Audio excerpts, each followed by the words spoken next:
আমার যৌবনকাল একটু অন্ধকার ঘরে কেটেছে। আমার যৌবনকাল কেউ ফিরে দিতে পারবে না, কিন্তু এই পরিবারগুলো যা হারিয়েছে তা ফিরিয়ে দেওয়ার ক্ষমতা আসমান জমিনের মধ্যে কারো নেই। কিন্তু যে কদিন আর আছে তাদের জন্য অন্তত অর্থনৈতিকভাবে কোনো কষ্ট না হয়, এতটুকু দায়িত্ব কি রাষ্ট্র নিতে পারে না? একটি অন্ধকার ঘরে মৃত্যুর প্রহর গোনা থেকে আজকে আমাকে দ্বিতীয় জীবন দান করেছেন মহান আল্লাহ রাব্বুল আলামিন। আমি মনে করেছিলাম যেহেতু দ্বিতীয় জীবন পেয়েছি, আমার পরিবার, আমার সন্তানের আমাকে 8টি বছর পায়নি, তাদেরকে নিয়ে দেশের বাইরে চলে যাব। যে দেশ আমাকে অধিকার দিতে পারে না সেই দেশে আমি থাকবো না। কিন্তু যখন 48 নম্বর ওয়ার্ড যুবদল সভাপতি সাজিদুল ইসলাম সুমন ভাইয়ের মেয়ে হাফসা ইসলাম রাইতার চোখের দিকে তাকায়, যে এখনো বাবার জন্য অপেক্ষা করে আছে, তখন যেতে পারি না। মানুষ, আমরা যে কথা বলছি, আমরা যে বিষয়ের সাক্ষী, বেশ কিছু শক্তিশালী অপশক্তির বিরুদ্ধে আমরা সাক্ষী দিচ্ছি, যারা এখনো ক্ষমতাসীন অবস্থায় বিদ্যমান। আমাদের এই সাক্ষী তাদের ভীষণ অসুবিধার কারণ। আমরা যদি কথা বলি তাদের আমাদের জীবনের ঝুঁকি এখনো রয়েছে, যেমন ভাবে জীবন দিতে হয়েছে আমার ভাই হাদিকে। কিন্তু যখন এই সুমন ভাইয়ের মেয়ের চোখের দিকে তাকাই, মনে পড়ে যে আমার মেয়ের কথা। 8টি বছর তারা জিজ্ঞেস করতো বাবা কোথায়, কেউ উত্তর দিতে পারতো না। আজকে এখনো সুমন ভাইয়ের মেয়ে বলে যে আমাকে গুম করে আমার বাবাকে যেখানে রেখেছো সেখানে নিয়ে যাও, আমি আমার বাবাকে জড়িয়ে রাখবো, জড়িয়ে ধরে রাখবো, কোনোদিন ছাড়বো না। মোহাম্মদ পারভেজ ভাইয়ের মেয়ে আদিবা ইসলাম রিদি বলে, সবাই বলে ধরে নাও বাবা মারা গেছে, বাবা কি কোনো অঙ্ক যে ধরে নিব বাবা মারা গেছে? মাননীয় স্পিকার, এসব অসংখ্য মেয়ে, মা, স্ত্রীর চোখের পানি, ক্ষোভ এখনো বিদ্যমান। এই রাষ্ট্র তাদের কোনো জবাব দিতে পারেনি। মাননীয় স্পিকার, আমি এখানে দাঁড়িয়ে গুমের ভুক্তভোগী পরিবারের পক্ষ থেকে 3টি দাবি উত্থাপন করতে চাই।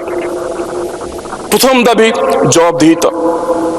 যাদেরকে গুম করা হয়েছে তারা এখনো রাষ্ট্রীয় স্বীকৃতি পায়নি। মাননীয় স্পিকার, এই গুমের ভুক্তভোগীদের রাষ্ট্রীয় স্বীকৃতি প্রয়োজন। যারা গুমের সাথে জড়িত তাদের অনেকেই এখনো গুরুত্বপূর্ণ দায়িত্বে বিদ্যমান। অনেকে আইনের আওতায় বাইরে দাঁড়িয়ে দেশের ভিতরে অস্থিতি সৃষ্টি করার চেষ্টা করছে। এদেরকে বিচারের আওতায় আনতে হবে। সর্বশেষ, এই বিচার যেন স্বচ্ছ হয়, ফ্যাসিস্ট আমলে লোক দেখানো একটি নাটক যাতে না হয়। এই 3 নিয়ে আমাদের প্রথম দাবি জবাবদিহিতা।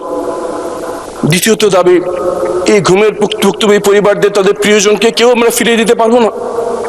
আমার যৌবনকাল একটু অন্ধকার ঘরে কেটেছে, আমার যৌবনকাল কেউ ফিরিয়ে দিতে পারবে না। কিন্তু এই পরিবারগুলো যা হারিয়েছে তা ফিরিয়ে দেওয়ার ক্ষমতা আসমান জমিনের মধ্যে কারো নেই। কিন্তু যে কদিন আর আছে তাদের জন্য অন্তত অর্থনৈতিকভাবে কোনো কষ্ট না হয়, এতটুকু দায়িত্ব কি রাষ্ট্র নিতে পারে না? আমরা কতগুলো ব্রিজ বানানোর পরিকল্পনা করছি। একটা ব্রিজ বানানোর অর্থ যথেষ্ট হাতে গোনা এই কয়েকটি পরিবারের অন্তত অর্থনৈতিক নিরাপত্তা দেওয়ার জন্য। আপনার মাধ্যমে সরকারকে আহ্বান জানাচ্ছি, 17 বছর ধরে এই পরিবারগুলো অপেক্ষা আছে, আর তাদেরকে অপেক্ষা রাখবেন না। অবিলম্বে তাদেরকে একটি এমনভাবে অর্থনৈতিক পুনর্বাসনের ব্যবস্থা যদি আমরা করি যেন আর যাই হোক অর্থনৈতিকভাবে তাদের আর কোনো দিন যেন তাকাতে না হয়, এটা আমাদের দ্বিতীয় দাবি। এবং তৃতীয় এবং সবচেয়ে গুরুত্বপূর্ণ দাবি হচ্ছে, এই ধরনের ঘৃণ্যত মানবতা বিরোধী অপরাধ আর কোনোদিন যেন এই বাংলার মাটিতে আর হতে না পারে, সেজন্য আমাদের ব্যবস্থা গ্রহণ করতে হবে। তার জন্য দরকার শক্ত আইন, তার জন্য দরকার রাজনীতিবিদদের দৃঢ়তা, যে আমরা আর যাই করি এই ধরনের অপরাধ যেন বাংলার মাটিতে না হতে পারে। এই জন্য সবার আগে দরকার কমিশন, যা কোনো পরিবেশ কার অনুমতি না নিয়ে তদন্ত করতে পারবে। দরকার স্বাধীন মানবাধিকার কমিশন, যার কারো চক্ষু রাঙানি উপেক্ষা করেও তার অপরাধের কথা বলতে পারবে। মাননীয় স্পিকার, আর একটি গুরুত্বপূর্ণ বিষয় আমার উপস্থাপন করা দরকার। ইসমাইল হোসেন বাতেন ভাইয়ের মেয়ে, তার বাবা গুম হওয়ার পর থেকে তার বাবার অ্যাকাউন্টে রেখে যাওয়ার টাকা উত্তোলন করতে পারছে না। ব্যাংকের ম্যানেজার বলে, তোমার বাবার কি হয়েছে, একটি কাগজ নিয়ে আসো। আনিসা ইসলাম ইনশা গত বছরটি বছর মন্ত্রণালয় থেকে মন্ত্রণালয় ঘুরে বেড়াচ্ছে একটি কাগজের জন্য, যে তার বাবা যে গুম হয়েছে এটা যেন লিখে দেওয়া হয়। এটা আমরা দিতে পারিনি। আইনমন্ত্রী এখানে উপস্থিত আছেন, এমন একটা আইনি ব্যবস্থা গ্রহণ করা যারা গুমের ভুক্তভোগী যারা আছেন তারা যেন স্বীকৃতি পায় তার বাবা মৃত নন, তার বাবা জীবিত নন। কিন্তু এই স্বীকৃতি তাদের দরকার, অবিলম্বে একটি আইন করার আহ্বান জানাচ্ছি। মাননীয় স্পিকার,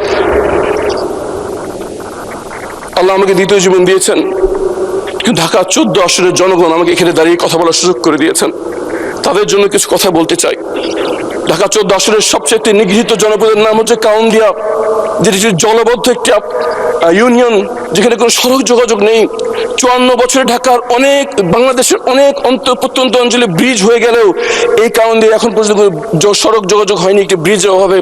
মাননীয় প্রধানমন্ত্রী নির্বাচনী প্রচারণার সময় ওয়াদা করে এসছেন যেখানে একটি ব্রিজ নির্মাণ করবেন। আমি দাবি জানাচ্ছি আগামী 6 মাসের মধ্যে ব্রিজের নির্মাণ যেন শুরু হয় ইনশাআল্লাহ। মিরপুরে একটি অন্যতম ধর্মীয় কেন্দ্রের নাম হচ্ছে শাহ আলী মাজার, কিন্তু দুঃখের সাথে বলতে হয় এই মাজারে অনেক অবৈধ অশ্লীল কাজ চলছে, মাজারের সম্পত্তি নিয়ে ব্যাপক দুর্নীতি হচ্ছে। মাননীয় ধর্মমন্ত্রী এখানে উপস্থিত আছেন, আমি ওনার সহযোগিতা কামনা করছি। আমরা যেন এই মাজারকে ধর্মীয় গাম্ভীর্য রেখে স্বচ্ছতার সাথে দিনী কাজের জন্য আমরা নিজেকে নিয়োজিত করতে পারি, এই জন্য মাননীয় ধর্মমন্ত্রীর পরিপূর্ণ সহযোগিতা কামনা করছি। মাননীয় স্পিকার, আমাদের একটি দূতাবাসের একটি প্রোগ্রামে কয়েকজন সংসদ সদস্য নিয়ে আমি গেলাম। একজন সংসদ সদস্য পরিচয় দিচ্ছে যে আমি ইন্ডাস্ট্রিয়াল এলাকার এমপি, একজন পরিচয় দিলাম আমি অভিজাত এলাকার এমপি, আমি পরিচয় দিলাম আমি কিছু গরিব মানুষের এমপি, কিছু খেতে খাওয়া মানুষ যারা রোদে পুড়ে বৃষ্টিতে ভিজে আমাকে সংসদে পাঠিয়েছে এই আশায় যে একটি পরিবর্তন আসবে, তাদের ভাগ্যের পরিবর্তন ঘটবে। কালো টাকার প্রভাব, পেশি শক্তির ব্যবহার, সীমাহীন দুর্নীতি বন্ধ হয়ে সৃষ্টি হবে জবাবদিহিতামূলক হিংসা ভিত্তিক সমাজ। এর জন্য আমাদের প্রথম প্রয়োজন রাজনৈতিক ক্ষমতার বিকেন্দ্রীকরণ, জবাবদিহিতার একটি পরিবেশ সৃষ্টি করা, যাতে যে ক্ষমতায় আসুক সেজন্য শাসক। মাননীয় সদস্য, আপনাকে আরো 2 মিনিট দেওয়া হলো, বলেন। ধন্যবাদ স্পিকার। আমার এই গরিব মানুষগুলো রোদে পুড়ে বৃষ্টিতে ভিজে মাত্র কয়েকটা টাকা ইনকাম করে, সেখান থেকেও তাদেরকে চাঁদা গুনতে হয়। মাননীয় স্পিকার, এই চাঁদাবাজি হাতে গোনা কয়েকটা লোক লক্ষ লক্ষ মানুষকে জিম্মি করে রেখেছে, কারণ এই চাঁদাবাজদের পিছনে রয়েছে রাজনৈতিক শক্তি। আজকে এই মহান সংসদে দাঁড়িয়ে আহ্বান জানাচ্ছি, আমাদের কি আর কিছু পাওয়া আছে জীবনে? আমরা একজন মাননীয় সংসদ সদস্য, আমরা কেন এরকম চাঁদাবাজদের আশ্রয় প্রশ্রয় দান করব? আসলে আমরা শপথ গ্রহণ করি, যারা মানুষকে কষ্ট দেয়, যারা মানুষদের কাছ থেকে চাঁদাবাজি করে, যারা মানুষকে হক নষ্ট করে, এদেরকে আর যাই হোক আমরা রাজনৈতিক আশ্রয় প্রশ্রয় দেব না ইনশাআল্লাহ। ইনশাআল্লাহ আমি নির্বাচন থেকে ঘোষণা করেছি ঢাকা 14 আসনে কোনো চাঁদাবাজ সাথে আমার কোনো সম্পর্ক নেই এবং কাউকে আমরা চাঁদাবাজি করতে দেব না ইনশাআল্লাহ। এই ঘোষণা প্রত্যেকজন সংসদ সদস্যের কাছ থেকে আমি আশা করছি ইনশাআল্লাহ। ফুটপাথগুলো বেদখল হয়ে রয়েছে, খালগুলো দখল হয়ে রয়েছে, যার কারণে একটু বৃষ্টি হলে জলাবদ্ধতা হয়ে যায়। খেলার মাঠ নেই, যুব সমাজ খেলাধুলা করতে না পারার কারণে মাদকাসক্তির মধ্যে ঝুঁকে পড়ছে। শিক্ষা কেন্দ্র যেখানে আমাদের সন্তানের মানুষ হয়, সেখানে নিয়োগ বাণিজ্য চলছে, এগুলো বন্ধ হওয়া দরকার। আসলে আমরা ঘোষণা করি যে সবার আগে দেশ 5 বছরের দলীয় স্বার্থ নয়, 50 বছরের জাতি গঠনের কথা চিন্তা করে আমরা দেশ চালাবো ইনশাআল্লাহ। যদি আমরা এই কাজটি করতে পারি, তাহলে আমাদের শরীর যখন কবরে পৌঁছবে, তখন আমাদের রেখে যাওয়া কাজের বিনিময়ে কালকে আমাদের কঠিন প্রশ্নের সম্মুখীন হওয়া যখন আমরা হব, তখন এই কাজগুলো আমাদেরকে শেফায়াত দান করবে, আমাদের প্রশ্নের উত্তরকে সহজ করে দেবে, আমাদেরকে সত্যিকার অর্থে সফলকার করবে এই দুনিয়াতে এবং চিরস্থায়ী জীবনে। সম্মানিত স্পিকার, আপনাকে ধন্যবাদ। আসসালামু আলাইকুম ওয়া রাহমাতুল্লাহি ওয়া বারাকাতুহু। গোলা ভরা ধান থাকলে পাতানকে যেমন অস্বীকার করা হয় না, ঝোলা ভরা রাজাকার থাকলেই 2-1 মুক্তিযোদ্ধাকে অস্বীকার করা হয় না। মাননীয় স্পিকার, শৈবাল দিঘিরে কহে উচ্চ করি শির, লিখে রেখো 1 ফোঁটা দিলেম শিশির, তেলা পোকারও পাখা আছে হোক সে বধির, মরিবার আগে করিতে চায় কিচির মিচির। আপনার মাধ্যমে আমি মাননীয় তথ্যমন্ত্রী সহ অন্যান্য মন্ত্রী মহোদয়দেরকে একটা জিনিস খুব স্পষ্টভাবে বলতে চাই, ফ্যাক্ট এবং ন্যারেটিভের মধ্যে অনেক অসঙ্গতি আছে মাননীয় স্পিকার। বর্তমান যে জেনারেশনটা চলছে, আমাদের ফ্যাক্ট এবং ন্যারেটিভের কানেক্টিভিটি দরকার মাননীয় স্পিকার। উদ্দেশ্যমূলকভাবে অসঙ্গতি আছে মাননীয় স্পিকার। দেখুন বিষয়টা কি রকম, আমরা ইশতেহার বাস্তবায়ন করব আর বাজারে ন্যারেটিভ আছে যে এর জন্যই কি আমরা যুদ্ধ করেছি, আন্দোলন করেছি। মাননীয় স্পিকার, এই মহান সংসদে মাথার উপর বিসমিল্লাহ, দুয়ারে দুয়ারে সর্বশক্তিমান আল্লাহ, এখানে এতগুলো দাড়ি টুপির মধ্যে আমাদের এখানে আলাদা করে বারবার ধন্যবাদ আসার কথা ছিল। এটা অনেক বড় একটা ঘটনা মাননীয় স্পিকার বাংলাদেশের ইতিহাসে। মাননীয় স্পিকার, ফ্যাক্ট এবং ন্যারেটিভের মধ্যে যদি যোগ সাজস না করা যায়, অনেক সমস্যা মাননীয় স্পিকার। এই জেনারেশনকে বোঝানো হচ্ছে ভুল মাননীয় স্পিকার। দেখুন মাননীয় স্পিকার, জুলাই সনদ বাস্তবায়নের জন্য আমরা অক্ষরে অক্ষরে পালনের জন্য দাঁড়িয়ে আছি, অথচ এই অবৈধ আরোপিত আদেশ নিয়ে সারাক্ষণ কথা হচ্ছে মাননীয় স্পিকার বাজারে বাজারে। সেই তারা ভরা রাতে আমরা অনেক চেষ্টা করেও পারিনি বোঝাতে এই জুলাই সনদের কথা। অনেক বিতর্ক হয়েছে মাননীয় স্পিকার, ওনারা বলে গেছেন শুধু এই অবৈধ আরোপিত আদেশের কথা। সেদিন রাতে আসলেই তারা ছিল মাননীয় স্পিকার। পরের দিন ওয়াকআউটের পরে দেখলাম যে মুষলধারে বৃষ্টি হচ্ছে। মাননীয় স্পিকার, রাষ্ট্র কি কথা, রাষ্ট্র কি সিজদা দেয়? তাহলে রাষ্ট্রভাষা কি আর রাষ্ট্র ধর্ম কি মাননীয় স্পিকার? অধিকাংশরা যেটা করে সেটাই হলো রাষ্ট্রভাষা। এই কারণে অন্য ভাষা অন্য ধর্মকে খাটো করা হয় না মাননীয় স্পিকার। গোলা ভরা ধান থাকলে পাতানকে যেমন অস্বীকার করা হয় না, ঝোলা ভরা রাজাকার থাকলেই দুই একজন মুক্তিযোদ্ধাকে অস্বীকার করা হয় না মাননীয় স্পিকার। শৈবাল দিঘিরে কহে উচ্চ করি শির, লিখে রেখো এক ফোঁটা দিলেম শিশির, তেলা পোকারও পাখা আছে হোক সে বধির, মরিবার আগে করিতে চায় কিচির মিচির। মাননীয় স্পিকার, সবাইকে ফ্যাক্ট এবং ন্যারেটিভকে কানেক্ট করে সবাইকে বুঝাতে হবে মাননীয় স্পিকার। তা না হলে ঘটনা কি, এই যে মাননীয় স্পিকার সংসদ ক্যাফেটেরিয়াতে খেতে গিয়েছি, খাবার তুলছি, একজন সম্মানিত ওয়েটার এসে বলছেন যে ওই পাশে বিরোধী দলের জন্য ফ্রি খাবারের ব্যবস্থা আছে। চেহারা দেখলে যে বিরোধী দল বোঝা। আমি অত্যন্ত দুঃখের সঙ্গে আমি হাউসকে অবগত করছি, গত 24 তারিখ শুক্রবার আমি আমার নির্বাচনী এলাকা 161 নেত্রকোনা 5 আমি আমার সাংগঠনিক কাজে, সামাজিক কাজে এলাকায় যাই। কাজ শেষ করে ফেরার সময় আমি একটি ফিলিং স্টেশনে দেখতে পাই প্রচুর গাড়ির ভিড়। তখন আমি স্বাভাবিকভাবে সেখানে দাঁড়ালাম, ফিলিং স্টেশনে আমার গাড়ি রেখে আমি মানুষের খোঁজখবর নিলাম। ইতিমধ্যেই মাগরিবের আজান হয়ে যায়। আমি ফিলিং স্টেশনের সেখানে নামাজের জায়গা, সেখানে নামাজ পড়তে যাই আমার লোকজন সহ। এই মুহূর্তে বিএনপির কিছু লোক, যারা বিএনপির নাম ধারণ করেছে, তারা সন্ত্রাসী, তারা আমার গাড়ির উপরে হামলা চালায়। আমার লোকজন যারা সাউন্ড শুনে আসে তাদের উপরে হামলা করে, শারীরিকভাবে নির্যাতন করে। এবং আমি যে মসজিদে ছিলাম সেই মসজিদে গিয়ে আমাকে খুঁজে বের করার জন্য চেষ্টা করে। মুসল্লিরা মসজিদের দরজা বন্ধ করে দেন। সেই মসজিদের দরজা ভাঙার জন্য বিভিন্ন অস্ত্র দিয়ে তারা দরজার উপর আঘাত করে এবং আমাকে অকথ্য ভাষায় গালিগালাজ করে আমাকে মারার জন্য হুমকি দেয় এবং তারা আমাকে মেরে ফেলার জন্য চেষ্টা করে। পরবর্তীতে আমি শুনতে পাই যে সেখানে পেশাদার কিলারকে নেওয়া হয়েছিল যাতে আমাকে হত্যা করা হয়। যে মসজিদের মুসল্লিদের প্রতিরোধের মুখে তারা দরজা ভাঙতে পারে নাই বলে আজকে মাননীয় স্পিকার আপনার সামনে দাঁড়ানোর সুযোগ হয়েছে। না হয় হয়তো আজকে আমার জন্য এখানে শোক প্রস্তাব আনতে হতো এবং আমার জন্য হয়তো আপনারা 1 মিনিট নিরাপত্তা পালন করতেন। মাননীয় স্পিকার, আমি আপনার কাছে আমি আমার নিরাপত্তা চাই, আমার পরিবারের নিরাপত্তা চাই। আমাদের মাননীয় প্রধানমন্ত্রী, স্বরাষ্ট্রমন্ত্রী মহোদয়ের কাছে আমি আমার এলাকার সংগঠনের কর্মীদের নিরাপত্তা চাই। মাননীয় স্পিকার, এইভাবে আমাকে জনগণ জিজ্ঞেস করেছে যে কি অপরাধে আপনার উপর হামলা করা হলো। আমি অপরাধটা বলতে পারি নাই। মাননীয় সদস্য, আপনার কথা শুনলাম, এখন আপনি আমার কথাটা অনুগ্রহ করে শুনেন। আমি পত্রিকায় দেখলাম যে আপনার এই ঘটনায় একটি মামলা হয়েছে এবং পুলিশ 9 জনকে গ্রেফতার করেছে। মাননীয় স্পিকার, পুলিশ যাদেরকে গ্রেফতার করেছেন তাদের মধ্যে একজন শুধু তালিকাভুক্ত আসামি, বাকিরা সরাই নিরপরাধ। আজকে 9 জনের জামিনে চলে আসছে। আর যারা আসামি ছিলেন তারা সকলেই মিছিল করতেছেন। এই মুহূর্তে আমার কাছে ফোন এসেছে 3টার সময় যে তারা মিটিং করতেছে।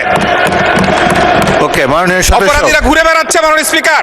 আচ্ছা, আমি মাননীয় এসপি মহোদয়কে বলেছি যে অপরাধীরা প্রকাশ্যে ঘুরে বেড়াচ্ছে কিন্তু তাদেরকে গ্রেফতার করা হচ্ছে না, তালিকাভুক্ত আসামিদেরকে। মাননীয় স্পিকার, আমি আপনার মাধ্যমে আমার নিরাপত্তা চাই এবং আসামিদের যেন গ্রেফতার হয়, তাদেরকে উপযুক্ত শাস্তির ব্যবস্থা করা হয়। আমি আপনার কাছে সহযোগিতা চাই। ধন্যবাদ মাননীয় সদস্য, আপনি দয়া করে বসুন। বিষয়টি অত্যন্ত দুঃখজনক। একজন সংসদ সদস্যের উপরে হামলা, এটি কখনোই। আচ্ছা, মাননীয় কে বলবেন? মাননীয় মন্ত্রী মির্জা ফখরুল ইসলাম আলমগীর। ধন্যবাদ মাননীয় স্পিকার। আমি আপনার মাধ্যমে মাননীয় সংসদ সদস্যকে এবং জানাতে চাই যে ব্যাপারটা যেটা ঘটেছে সেটা অত্যন্ত দুঃখজনক। আমরা সবাই এই ঘটনার তীব্র নিন্দা জানিয়েছি এবং এতে আমরা অত্যন্ত দুঃখিত বোধ করেছি।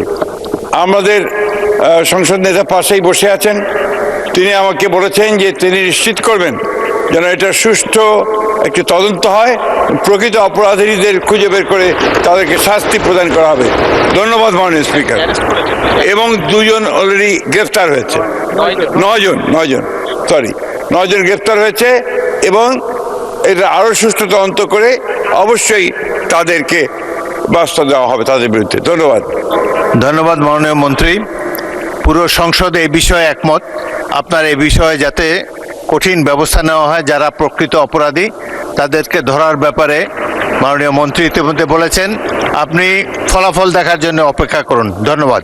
গত কয়েকদিন আগে অনলাইন মিডিয়াতে একটি রিপোর্ট এসেছে যার মুদ্রা কথা সরকার 2 লক্ষ টন ডিজেল আমদানি করছেন বিনা টেন্ডারে। এটার ব্যাপারে সিরিয়াস প্রশ্ন উত্থাপিত হয়েছে এবং সেখানে বলা হয়েছে যে আমি ব্রিটেনে যেই ল ফার্মে ল চেম্বারে ব্যারিস্টার হিসাবে প্র্যাকটিস করতাম, আমার এক কলিগকে নাকি এই কন্ট্রাক্ট দেওয়া হয়েছে। এ ব্যাপারে আমার প্রথম যে বিষয়টা আমি বলতে চাই, এটি সম্পূর্ণ মিথ্যা একটি অপবাদ।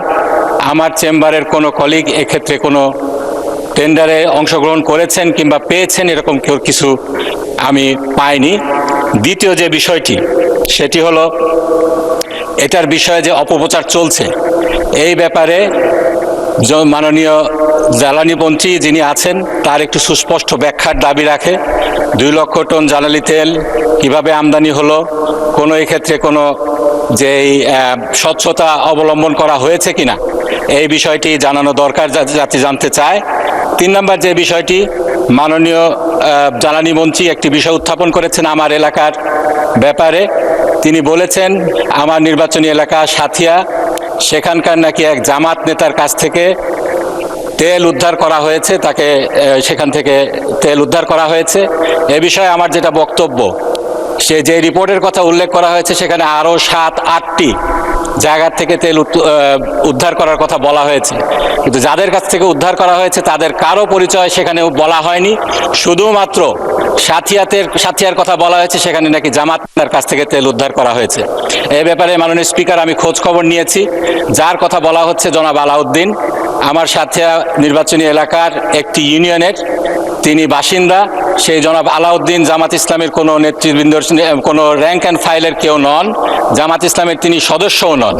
সেটা যেটা হয়েছিল সেখানে তিনি তেল ব্যবসা করেন। তিনি 2 ড্রাম তেল নিয়ে এসেছিলেন, 200 খুব সম্ভব 465 লিটার তেল তিনি নিয়ে এসেছিলেন। সেটা যখন উদ্ধার করা হয়, স্থানীয় লোকজন তখন বাধা দেয় এবং বলে যে এই তেল আমাদের জন্য আনা হয়েছে, একটু অপেক্ষা করেন, জামাতের যিনি আমির আছেন তিনি আসবেন, তখন এটা ফয়সালা হবে। জামাতের আমির সেখানে জানও নাই, এ ব্যাপারে তিনি কোনোভাবে অবহিতও নয়। কিন্তু যেহেতু জামাতের আমিরের নামের কথা সেখানে উল্লেখ করা হয়েছে, উপজেলা জামাতের আমির, সেজন্য রিপোর্ট করা হয়েছে তিনি জামাতের সংশ্লিষ্ট কেউ, জামাত নেতা। এ ব্যাপারে আমার সুস্পষ্ট বক্তব্য, যারা এর সাথে জড়িত আছে, এটা ইনক্লুডিং যদি আমাদের সম্মানিত বিরোধী দলের নেতাও হন, তার এলাকার লোক হয় কিংবা আমাদের যারা কেউ হয়, সুষ্ঠু তদন্ত সাপেক্ষে সবার বিচার হওয়া উচিত। আমি চ্যালেঞ্জ দিয়ে বলতে চাই, আমাদের সংগঠনের সাথে আর কেউ এই ব্যাপারে ছিল না। ধন্যবাদ মাননীয় সদস্য। পয়েন্ট অফ অর্ডার, সংবাদপত্রের রিপোর্টের উপরে কিংবা হিয়ার্সের উপরে অমুকে অমুক কথা বলেছে, এসবের উপরে সংসদে কোনো পয়েন্ট অফ অর্ডার গৃহীত হবে না, এটা নিয়ে আলোচনাও হবে না। জরুরি কিছু থাকলে আপনার সংশ্লিষ্ট মন্ত্রীর সাথে সরাসরি যোগাযোগ করেন। সংসদে জাতীয় গুরুত্বপূর্ণ বিষয় নিয়েই আমরা আলাপ আলোচনা চালাবো। স্পেসিফিক 2-1টি বিচ্ছিন্ন ঘটনা নিয়ে সংসদে আলোচনা করার স্কোপ নাই। আমি দিনের কার্যসূচিতে ফিরে যাচ্ছি। মাননীয় বিরোধী দলের নেতা বলুন, এই বিষয়ের উপরে বলেন না, অন্য কিছু বলেন। যে এই বিষয়ের উপরে মাননীয় স্পিকার, আপনাকে ধন্যবাদ। আপনি আগেও আরেকদিন বলেছেন যে সংবাদপত্রে প্রকাশিত কোনো বিষয়কে রেফার করে এখানে আলোচনা হওয়া উচিত নয়, কিন্তু দুঃখজনকভাবে সেদিন মন্ত্রী মহোদয় না, প্রতিমন্ত্রী মহোদয় বিষয়টা অবতারণা করেছেন। তিনি কিন্তু সংবাদপত্রের রেফারেন্সেই কথা বলেছেন। That was reality. ধন্যবাদ মাননীয় স্পিকার। ওটা কি পয়েন্ট অফ অর্ডার ছিল? উনি কি পয়েন্ট অফ অর্ডারে বলেছিলেন? না না, উনি 300 বিধিতে একটা বিবৃতি ও দিয়েছেন। 300 বিধিতে মন্ত্রীরা যে কোনো সময় বিবৃতি দিতে পারেন। উনি উনি ইট ইজ দেয়ার উনি প্রিভিলেজ। পত্রিকাকেই রেফার করে কথা বলেছেন। আচ্ছা, এটা তাদের প্রিভিলেজ। মাননীয় স্পিকার, আমি মোহাম্মদ আসাদুজ্জামান, মন্ত্রী আইন, বিচার ও সংসদ বিষয়ক মন্ত্রণালয়। The members of parliament remuneration and allowances order 1973 এর অধিকতর সংশোধন কল্পে আনিত একটি বিল, the members of parliament remuneration and allowances amendment bill 2026 এই মহান সংসদে উত্থাপনের জন্য অনুমতি প্রার্থনা করছি। মাননীয় সদস্য, আপনি কি আপত্তি করবেন? উত্থাপন করুন। ধন্যবাদ মাননীয় স্পিকার। এই বিলটি যেখানে আপত্তি, তার আগে আমি ধন্যবাদ জানাতে চাই। এটি একটি অত্যন্ত প্রয়োজনীয় এবং সংসদ সদস্যদের জন্য শুল্কমুক্ত গাড়ি, এটা মনে হয় বাংলাদেশ ছাড়া বিশ্বের আর কোথাও নেই। শুধু একটা বিষয় আমি একটু দৃষ্টি আকর্ষণ করতে চাই। এখানে উদ্দেশ্য এবং কারণ সম্বলিত একটি বিবৃতি দেওয়া হয়েছে, যেখানে বলা হয়েছে যে জাতীয় সংসদের যিনি সম্মানিত নেতা রয়েছেন তার কৌশলী দৃষ্টিভঙ্গি, দূরদর্শী দৃষ্টিভঙ্গির আলোকে বাংলাদেশ জাতীয় সংসদের সদস্যদের জন্য বিদ্যমান শুল্কমুক্ত গাড়ি সুবিধা বর্তমানে অর্থনৈতিক বাস্তবতার পরিপ্রেক্ষিতে পুনর্বিবেচনা প্রয়োজন। এখানে মাননীয় স্পিকার, আমরা সবাই জানি, আপনিও জানেন, মাননীয় বিরোধী দলের নেতার একটা ভূমিকা ছিল। আমাদের বাংলাদেশ জামাত ইসলামী সংসদ নির্বাচনের আগেই একটি নির্বাচনী প্রতিশ্রুতি দিয়েছিল, আমরা যদি বিরোধী দলেও থাকি তাহলে আমরা শুল্কমুক্ত গাড়ি নেব না, এবং একই সাথে প্লটের কথাও বলা হয়েছিল। এখন যে বিষয়টি আইনগতভাবে রূপ নিতে যাচ্ছে, সেখানে উদ্দেশ্য এবং কারণ সম্বলিত বিবৃতিতে যদি আমরা ন্যায় বিচার, ন্যায় ইনসাফের কথা বলি, তাহলে বিরোধী দলীয় নেতার কথাটিও এখানে যুক্ত হওয়া, তার বিবৃতি এবং তার যে সিদ্ধান্ত, এটা আসাটা আমি মনে করছি জরুরি। ধন্যবাদ মাননীয় স্পিকার। এটাকে তো কোনো আপত্তি বলে আমার মনে হচ্ছে না। আপনি কি আপত্তি করেছেন নাকি কারো নাম মেনশন করার জন্য? বিলে তো আর নাম মেনশন করা যাবে না।